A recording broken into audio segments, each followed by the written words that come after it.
sa pinakababa dito sa settings, pinakababa, advanced settings. Ayan, click natin. So, ito na yung mapapakita guys. User ID, channel ID, default channel, move channel, at delete channel. So, pipiliin lang natin dito itong delete channel.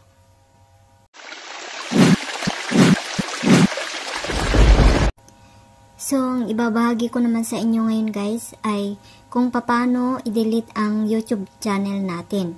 Kasi kung makikita nyo guys sa akin is napakadami kong YouTube channel. Kaya yung mga iba ay kailangan kong i-delete lalong-lalo na yung malapit ng mamonetize. Kasi oras na mamonetize na ang isa mong YouTube channel at may associated siya na ibang channel, magkakaroon ka po ng problema. Kaya kailangan mong linisin or iisang Gmail account lang yung gamit mo sa iyong YouTube channel para wala kang magiging problema. So, nakagawa ako ng isang YouTube channel ko sa malapit ng mamonetize na account ko. Gusto ko siyang i-delete. So, turo ko sa inyo guys, step by step, kung paano nyo nga i-delete. Kung kayo ay may problemang ganito, sundan nyo lang ang video na to para malaman ninyo kung paano ninyo i-delete ang inyong YouTube channel na hindi na ninyo kailangan. Kasi ako guys, kung makikita nyo, ito yung gusto kong i-delete na channel. Kasi nagkamali ako ng ginawaan ng channel. Naglagay ako sa isa kong account na malapit ng mamonetize. Ito siya guys. Kung makikita nyo, ang mga account ko na YouTube channel. Ayan. So, ito guys, yung malapit ng mamonetize na YouTube channel ko, itong Malu OFW Vlog. Nadagdagan ko po siya ng isa. Kailangan ko siyang i-delete para iisa lang po yung account sa Gmail ko na yan. So, punta na tayo sa topic for today. So, ito guys, yung gusto kong i-delete, Leia Agustin. Ayan. So, ang pinakauna natin gagawin ay pupunta tayo sa ating Chrome. Ayan. Pupunta tayo sa ating Chrome at i-search natin ang youtube.com. Pero kailangan guys, kapag pumunta na kayo ng Chrome, kailangan nyong ilagin dito ang inyong YouTube channel na gusto ninyong i-delete.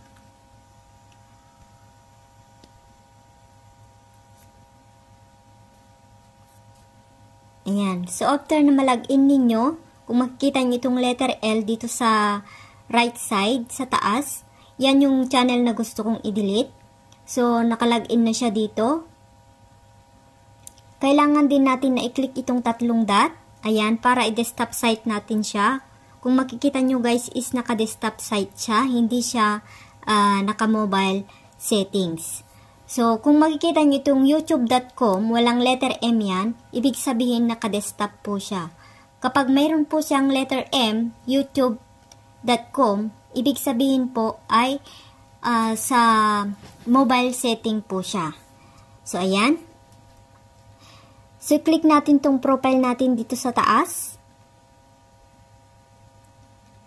And then, kung makikita nyo itong settings dito sa number 3 sa pinakababa, ayan, click natin. So, ayan, ito yung gusto kong i-delete guys. And then, hahanapin natin dito ang advanced settings. Kung makikita nyo dito guys, sa pinakababa, dito sa settings, pinakababa, advanced settings. Ayan, click natin. So, ito na yung mapapakita guys. User ID, channel ID, default channel, move channel, at delete channel. So, pipiliin lang natin dito itong delete channel. Wait lang natin guys. So, ayan. Your device will ask for your fingerprint, face, or screen lock. So, continue natin. Siyempre, cellphone naman natin to, kaya alam natin kung ano yung hinihingi niyang mga kailangan.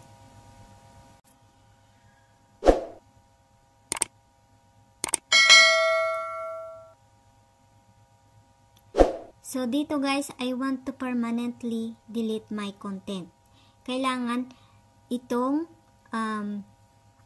I want to permanently delete my content ang i-click natin. Ayan. So, kailangan i-check lang natin ito. Ayan. And then, delete my content. So, dito guys, kailangan i-type natin yung channel natin na gusto nating i-delete. So, yun nga yung Leia Agustin. Ayan, type na natin. Ayan. So, kung makikita nyo guys, remove YouTube content. Ibig sabihin, nawala na po yung channel natin na yan. So, mag-back tayo at titignan natin. So, ngayon guys, i-check na natin kung wala na nga yung YouTube channel na dinilit natin. Ayan. So, punta tayo dito sa switch account. Kung makikita nyo guys, ayan, kanina itong Malu OFW vlog, ay meron po siyang channel dito sa baba niya. Meron siyang kasama dito sa iisang Gmail account lang. So, ngayon, wala na po kayong makikita kasi nga na-delete na po siya. Ayan, kung makikita nyo, wala na po yung Leia Agustin dito. Ayan. So, ganyan lang po siya kadali guys. Kung nagustuhan nyo ang video na to, huwag mo kalimutang mag-subscribe at i-click na rin ang notification bell para lagi po kayong updated sa susunod ko pang mga video. Maraming salamat. Sana nakatulong. Please like and share.